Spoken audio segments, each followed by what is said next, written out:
परमहंस योगानंद कहते हैं, मनुष्य केवल शरीर नहीं है, वह एक चेतन आत्मा है जो बार बार जन्म लेकर अपनी पूर्णता को खोज रहा है।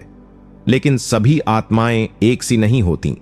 कोई आत्मा जीवन में प्रकाश खोजती है, कोई केवल सुख सुविधा, और कोई दूसरों को दुख देकर खुद को बड़ा मानती है। यही भेद 3 प्रकार की प्रवृत्तियों को जन्म देता है, दैवी, मानुष और आसुरी।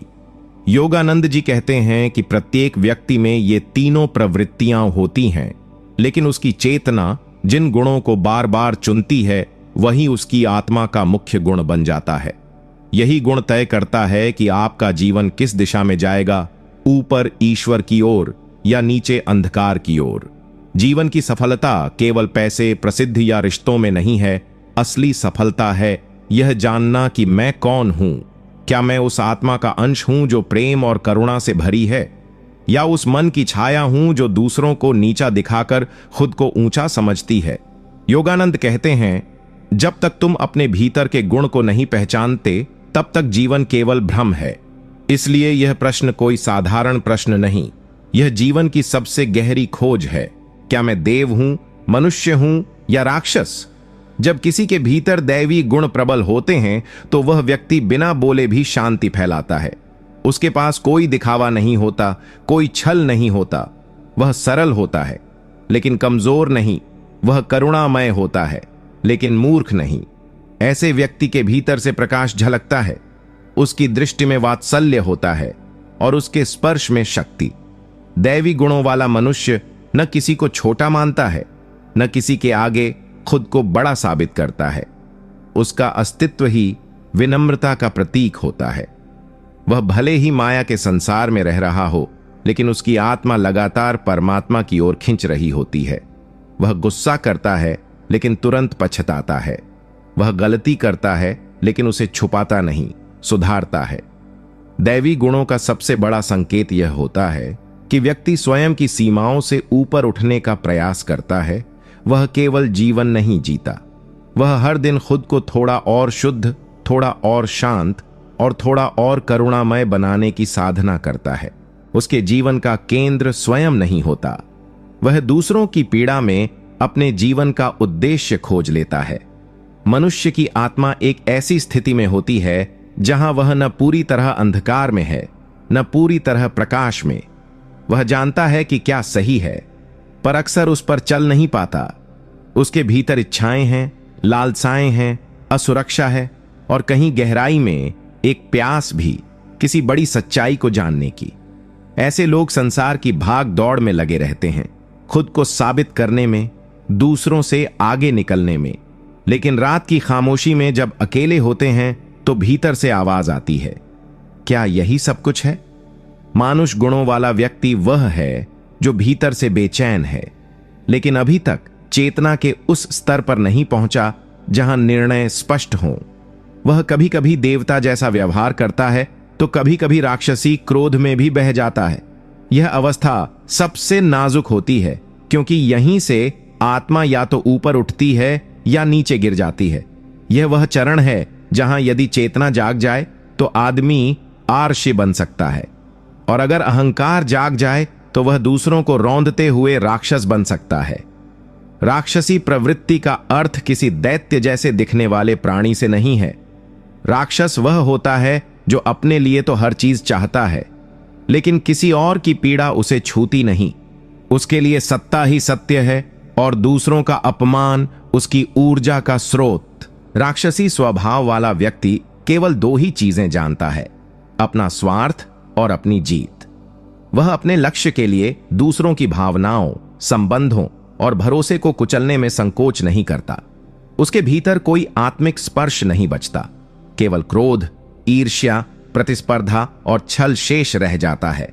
वह दूसरों को दुखी देखकर खुश होता है और अपनी गलती स्वीकार करने के बजाय दूसरों को दोषी ठहराता है। सबसे दुखद बात यह है कि वह समझ ही नहीं पाता कि वह गिर चुका है, क्योंकि उसकी आत्मा पर अहंकार का इतना भारी पर्दा पड़ा होता है कि वह खुद को भगवान से भी ऊपर समझने लगता है। यही वह अवस्था है जहां आत्मा की रोशनी बुझने लगती है और जीवन केवल एक तमस बन जाता है। हर इंसान के भीतर ये तीनों गुण दैवी, मानुष और राक्षसी एक साथ मौजूद रहते हैं। लेकिन सवाल यह नहीं कि हमारे भीतर कौन सा गुण है, सवाल यह है कि कौन सा गुण हम रोजाना चुनते हैं। सुबह उठते ही अगर मन दूसरों के लिए दुआ करता है तो समझो आत्मा दैवी पथ पर चल रही है। लेकिन अगर सुबह आंख खुलते ही ईर्ष्या, चिंता और क्रोध का भाव मन में छा जाए तो जान लो भीतर कोई राक्षसी बीज पनप रहा है। यह कोई जन्मजात व्यवस्था नहीं है, यह हर क्षण का चयन है। जब आप किसी की मदद कर सकते थे पर जानबूझकर मुंह मोड़ लिया, आपने कौन से गुण को चुना? जब किसी ने आपको अपमानित किया और आपने फिर भी शांति से जवाब दिया, आपने कौन सी ऊर्जा को पोषित किया? आत्मा हर दिन, हर पल एक फैसला करती है और धीरे धीरे वही फैसले हमारे जीवन की दिशा तय करते हैं। जो यह सोचते हैं कि मैं जैसा हूं वैसा ही रहूंगा, वे राक्षसी प्रवृत्ति के सबसे बड़े शिकार हैं, क्योंकि आत्मा का स्वभाव ठहराव नहीं, विकास है। अगर कोई व्यक्ति यह जानना चाहता है कि वह कौन है तो उसे किसी और से पूछने की जरूरत नहीं, केवल अपने हर दिन के चुनाव को देख लेना ही काफी है। किसी ने आपका अपमान किया, आप गुस्से में थे, लेकिन फिर आपने मौन चुना। यही था वह क्षण जहां आपने राक्षस बनने से मना कर दिया।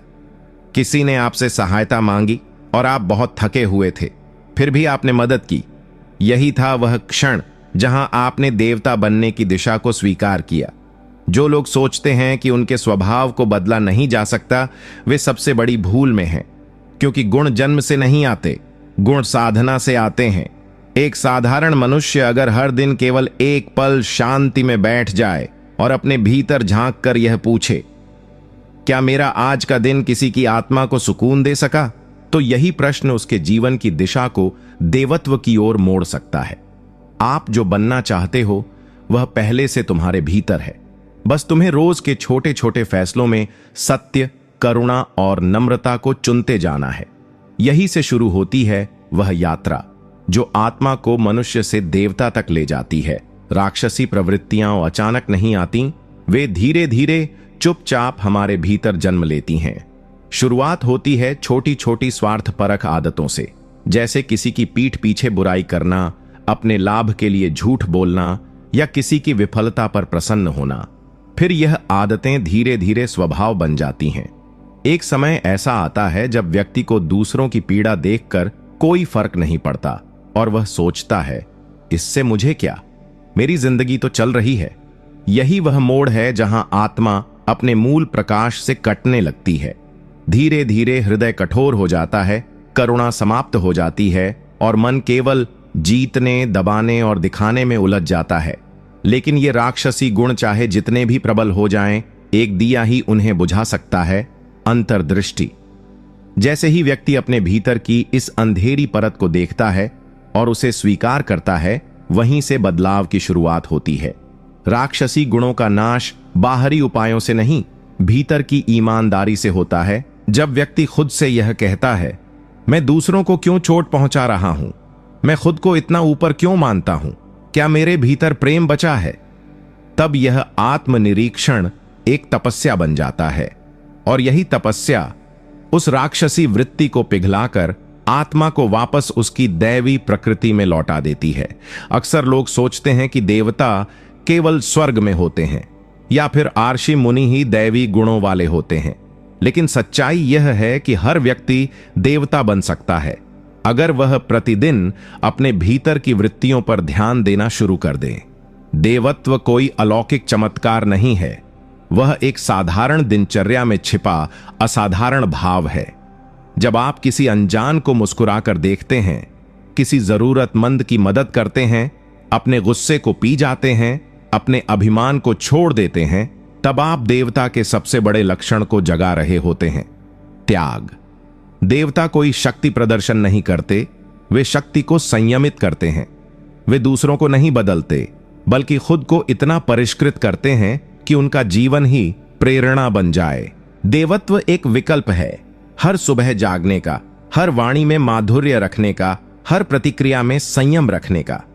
अगर आप चाहते हो कि आपकी आत्मा देवता की तरह प्रकाशमान हो, तो आज ही से निर्णय लो कि हर परिस्थिति में अपनी चेतना को ऊंचा उठाओ। यही है असली साधना। हर आत्मा एक यात्रा पर है और उस यात्रा में उसका मार्ग तय होता है उसी गुण से जो वह बार बार चुनती है। दैवी गुण आत्मा को ऊपर ले जाते हैं, वह उसे शांति, प्रेम और अंततः मोक्ष की ओर खींचते हैं। ऐसे लोग जीवन की हर घटना में एक सीख ढूंढते हैं और दूसरों की सेवा में आनंद महसूस करते हैं। उनका केंद्र स्वयं नहीं होता, वह अपने अस्तित्व को एक माध्यम मानते हैं ईश्वर की योजना को पूरा करने के लिए। दूसरी ओर राक्षसी गुण आत्मा को अंधकार की ओर गिराते हैं। ऐसे व्यक्ति बार बार दूसरों को दोष देते हैं, रिश्तों को छलते हैं और अंततः अकेलेपन और क्रोध की गहराई में डूब जाते हैं। और इन दोनों के बीच आता है मनुष्य का गुण, जो हर दिन इस द्वंद्व में खड़ा होता है, मैं किस ओर जाऊं? यही मनुष्य जीवन की विशेषता है कि इसमें चुनाव की स्वतंत्रता है। यदि आप हर दिन सजग रहें और अपने भीतर के हर छोटे निर्णय में करुणा, धैर्य और नम्रता को चुनें, तो यही चुनाव आपको धीरे धीरे देवत्व की ओर ले जाएगा। लेकिन अगर आप हर दिन अपनी वासना, लालच और अभिमान को पोषित करते रहें, तो यही चुनाव आपको पतन के मार्ग पर ले जाएगा। जीवन एक युद्ध है, लेकिन यह युद्ध बाहर नहीं, भीतर लड़ा जाता है और इसी युद्ध का परिणाम तय करता है कि आपकी आत्मा आगे कहां जाएगी, प्रकाश की ओर या अंधकार में और डूबती जाएगी। हर धर्म, हर साधना, हर ग्रंथ एक ही बात की ओर इशारा करता है, आत्मा को जानो। लेकिन आत्मा को जानना तब तक संभव नहीं जब तक आप यह न जान लें कि आप किन गुणों से बने हैं। आप जब आईने में खुद को देखते हो तो क्या देख पाते हो कि आपका हृदय किस दिशा में प्रवृत्त है? क्या आप सच में दूसरों की भलाई चाहते हैं? क्या आप सच में अपने स्वभाव को सुधारना चाहते हैं या बस जीवन को जैसे तैसे काट रहे हैं? यह प्रश्न जितना साधारण दिखता है उतना ही क्रांतिकारी है, क्योंकि जिसने अपने भीतर यह खोज शुरू कर दी कि मैं कौन हूं, देव, मनुष्य या राक्षस, वह व्यक्ति अब जाग गया है। और जो आत्मा जाग जाती है उसे अब कोई रोक नहीं सकता, न अंधकार, न कर्म, न भय। जैसे ही आपने अपने भीतर यह ईमानदारी शुरू की कि हां, मुझ में राक्षसी भाव हैं पर मैं बदलना चाहता हूं, उसी पल आप देवत्व की ओर पहला कदम बढ़ा चुके होते हो। आत्मा की सफलता इसी में है कि वह अपने अंदर के अंधकार को पहचान कर प्रकाश की ओर चल पड़े। यही जीवन का उद्देश्य है और यही वह ज्ञान है जो सच में जान लिया जाए तो जीवन सफल हो जाता है। जब कोई आत्मा यह स्वीकार कर लेती है कि उसमें राक्षसी, मानुष और दैवी तीनों ही भावनाएं हैं और वह उनके बीच हर दिन चुनाव करती है, तो वही स्वीकारोक्ति उसकी मुक्ति की पहली सीढ़ी बन जाती है। दुनिया आपको चाहे जो भी कहे, सफल, असफल, अच्छा, बुरा, लेकिन जब तक आप खुद से यह नहीं पूछते कि मेरी आत्मा किस दिशा में जा रही है, तब तक आप जीवन की दौड़ में केवल भाग रहे हैं, समझ नहीं रहे। एक व्यक्ति बाहर से कितना भी धार्मिक लगे, अगर उसके भीतर करुणा नहीं तो वह राक्षसी है। कोई कितना भी असफल क्यों न दिखे, अगर वह रोज आत्मा की ओर एक कदम बढ़ाता है तो वह देवत्व की ओर बढ़ रहा है। आत्मा की सच्चाई बाहर से नहीं दिखती, वह भीतर की खामोशी और सजगता से पहचानी जाती है। जब आप रोज रात सोने से पहले खुद से सवाल करो, क्या आज मैंने किसी आत्मा को दुख पहुंचाया? और अगर हां, तो क्या आपने उस गलती के लिए हृदय से क्षमा मांगी? यही आत्मनिरीक्षण, यही भीतर की विनम्रता ही है जो राक्षसी से दैवी में परिवर्तन लाती है। और यही परिवर्तन धीरे धीरे आत्मा को उस स्तर तक ले जाता है जहां वह परम शांति, परम प्रेम और अंततः परमात्मा से मिलन को प्राप्त कर सकती है। यही जीवन का असली उद्देश्य है। और यही ज्ञान जब हृदय में उतर जाए तो फिर जीवन केवल सफल नहीं होता, पवित्र हो जाता है। परमहंस योगानंद कहते हैं, मनुष्य केवल शरीर नहीं है, वह एक चेतन आत्मा है जो बार बार जन्म लेकर अपनी पूर्णता को खोज रहा है। लेकिन सभी आत्माएं एक सी नहीं होती। कोई आत्मा जीवन में प्रकाश खोजती है, कोई केवल सुख सुविधा, और कोई दूसरों को दुख देकर खुद को बड़ा मानती है। यही भेद 3 प्रकार की प्रवृत्तियों को जन्म देता है, दैवी, मानुष और आसुरी। योगानंद जी कहते हैं कि प्रत्येक व्यक्ति में ये तीनों प्रवृत्तियां होती हैं, लेकिन उसकी चेतना जिन गुणों को बार बार चुनती है वही उसकी आत्मा का मुख्य गुण बन जाता है।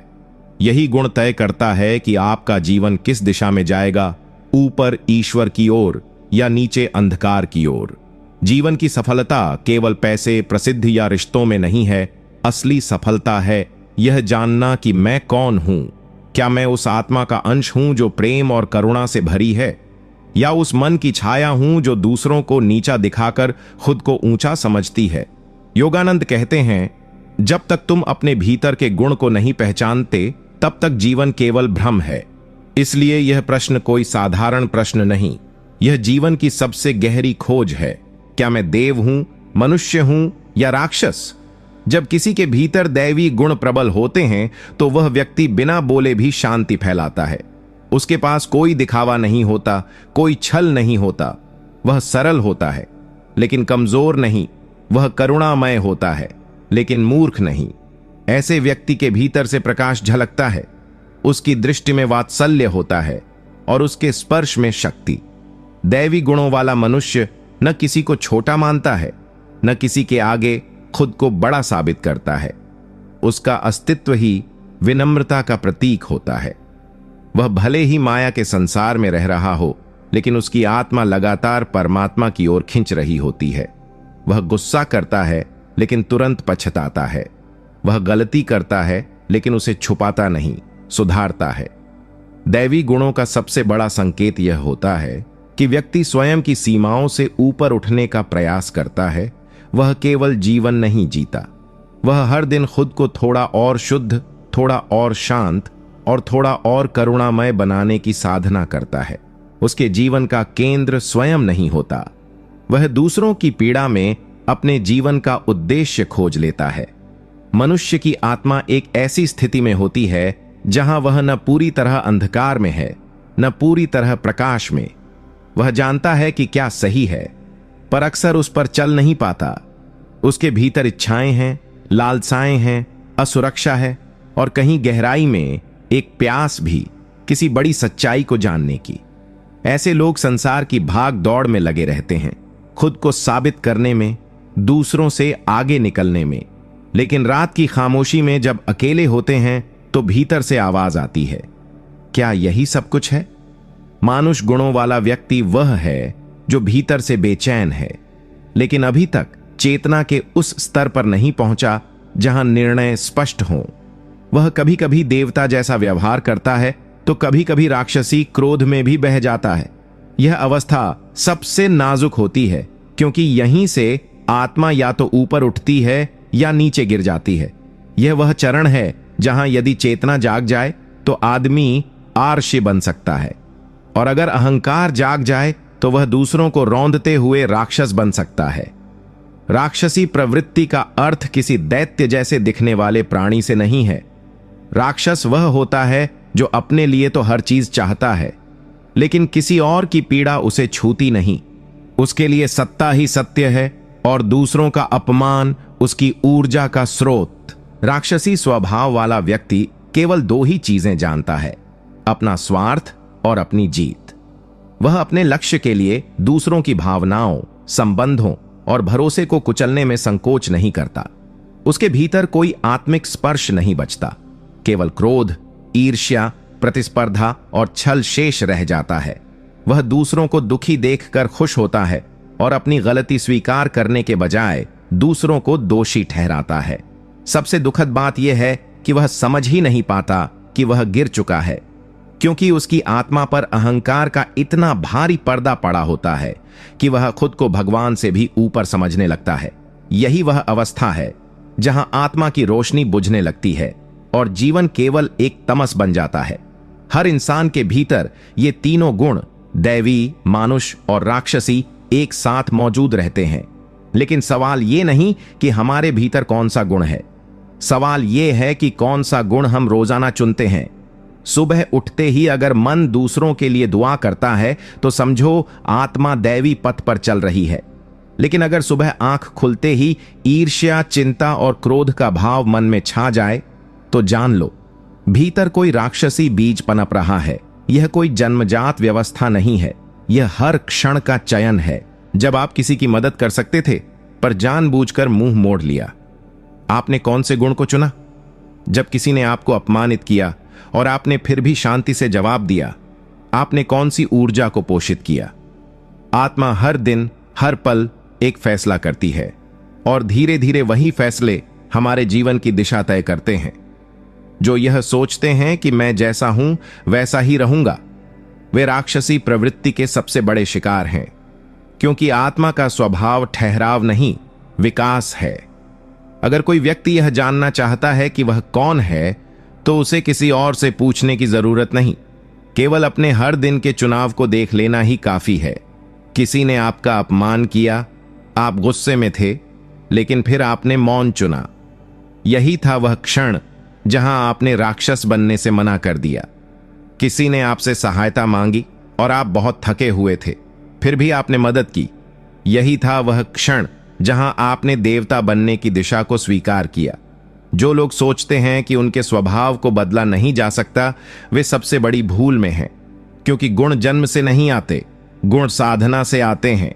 एक साधारण मनुष्य अगर हर दिन केवल एक पल शांति में बैठ जाए और अपने भीतर झांक कर यह पूछे, क्या मेरा आज का दिन किसी की आत्मा को सुकून दे सका, तो यही प्रश्न उसके जीवन की दिशा को देवत्व की ओर मोड़ सकता है।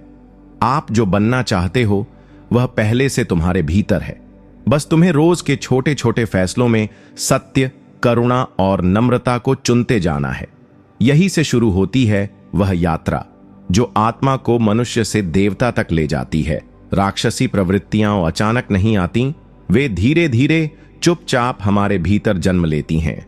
शुरुआत होती है छोटी छोटी स्वार्थपरक आदतों से, जैसे किसी की पीठ पीछे बुराई करना, अपने लाभ के लिए झूठ बोलना या किसी की विफलता पर प्रसन्न होना। फिर यह आदतें धीरे धीरे स्वभाव बन जाती हैं। एक समय ऐसा आता है जब व्यक्ति को दूसरों की पीड़ा देखकर कोई फर्क नहीं पड़ता और वह सोचता है, इससे मुझे क्या, मेरी जिंदगी तो चल रही है।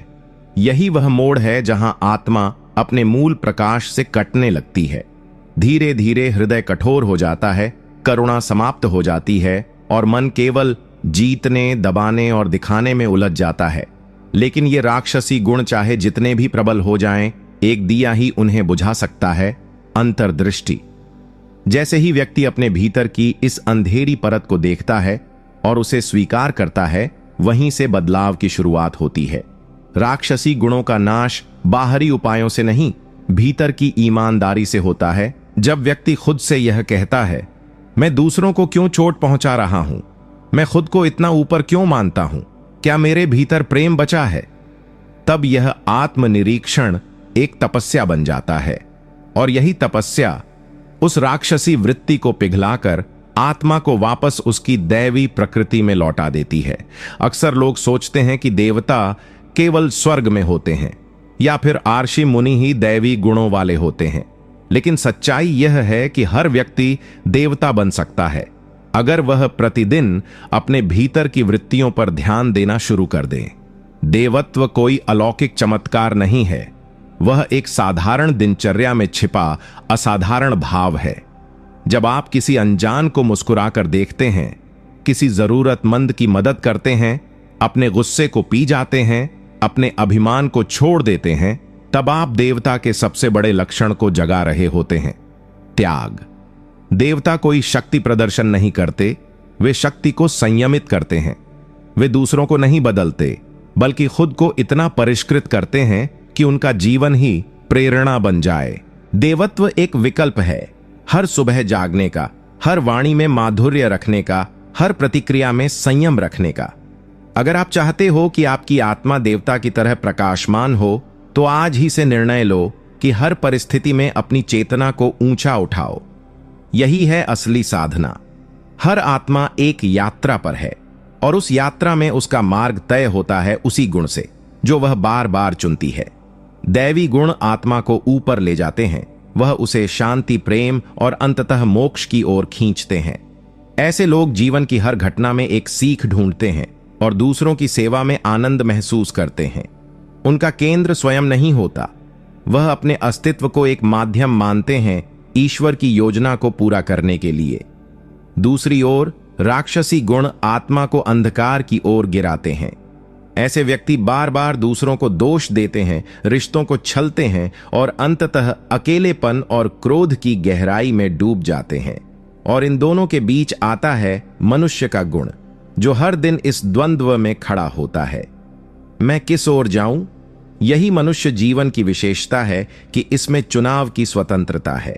यदि आप हर दिन सजग रहें और अपने भीतर के हर छोटे निर्णय में करुणा, धैर्य और नम्रता को चुनें, तो यही चुनाव आपको धीरे धीरे देवत्व की ओर ले जाएगा। लेकिन अगर आप हर दिन अपनी वासना, लालच और अभिमान को पोषित करते रहें, तो यही चुनाव आपको पतन के मार्ग पर ले जाएगा। जीवन एक युद्ध है, लेकिन यह युद्ध बाहर नहीं, भीतर लड़ा जाता है, और इसी युद्ध का परिणाम तय करता है कि आपकी आत्मा आगे कहां जाएगी, प्रकाश की ओर या अंधकार में और डूबती जाएगी। हर धर्म, हर साधना, हर ग्रंथ एक ही बात की ओर इशारा करता है, आत्मा को जानो। लेकिन आत्मा को जानना तब तक संभव नहीं जब तक आप यह न जान लें कि आप किन गुणों से बने हैं। आप जब आईने में खुद को देखते हो तो क्या देख पाते हो कि आपका हृदय किस दिशा में प्रवृत्त है? क्या आप सच में दूसरों की भलाई चाहते हैं? क्या आप सच में अपने स्वभाव को सुधारना चाहते हैं, या बस जीवन को जैसे तैसे काट रहे हैं? यह प्रश्न जितना साधारण दिखता है उतना ही क्रांतिकारी है, क्योंकि जिसने अपने भीतर यह खोज शुरू कर दी कि मैं कौन हूं, देव, मनुष्य या राक्षस, वह व्यक्ति अब जाग गया है। और जो आत्मा जाग जाती है उसे अब कोई रोक नहीं सकता, न अंधकार, न कर्म, न भय। जैसे ही आपने अपने भीतर यह ईमानदारी शुरू की कि हां, मुझ में राक्षसी भाव हैं, पर मैं बदलना चाहता हूं, उसी पल आप देवत्व की ओर पहला कदम बढ़ा चुके होते हो। आत्मा की सफलता इसी में है कि वह अपने अंदर के अंधकार को पहचान कर प्रकाश की ओर चल पड़े। यही जीवन का उद्देश्य है, और यही वह ज्ञान है जो सच में जान लिया जाए तो जीवन सफल हो जाता है। जब कोई आत्मा यह स्वीकार कर लेती है कि उसमें राक्षसी, मानुष और दैवी तीनों ही भावनाएं हैं, और वह उनके बीच हर दिन चुनाव करती है, तो वही स्वीकारोक्ति उसकी मुक्ति की पहली सीढ़ी बन जाती है। दुनिया आपको चाहे जो भी कहे, सफल, असफल, अच्छा, बुरा, लेकिन जब तक आप खुद से यह नहीं पूछते कि मेरी आत्मा किस दिशा में जा रही है, तब तक आप जीवन की दौड़ में केवल भाग रहे हैं, समझ नहीं रहे। एक व्यक्ति बाहर से कितना भी धार्मिक लगे, अगर उसके भीतर करुणा नहीं तो वह राक्षसी है। कोई कितना भी असफल क्यों न दिखे, अगर वह रोज आत्मा की ओर एक कदम बढ़ाता है तो वह देवत्व की ओर बढ़ रहा है। आत्मा की सच्चाई बाहर से नहीं दिखती, वह भीतर की खामोशी और सजगता से पहचानी जाती है। जब आप रोज रात सोने से पहले खुद से सवाल करो, क्या आज मैंने किसी आत्मा को दुख पहुंचाया? और अगर हां, तो क्या आपने उस गलती के लिए हृदय से क्षमा मांगी? यही आत्मनिरीक्षण, यही भीतर की विनम्रता ही है जो राक्षसी से दैवी में परिवर्तन लाती है। और यही परिवर्तन धीरे धीरे आत्मा को उस स्तर तक ले जाता है जहां वह परम शांति, परम प्रेम और अंततः परमात्मा से मिलन को प्राप्त कर सकती है। यही जीवन का असली उद्देश्य है। और यही ज्ञान जब हृदय में उतर जाए तो फिर जीवन केवल सफल नहीं होता, पवित्र हो जाता है।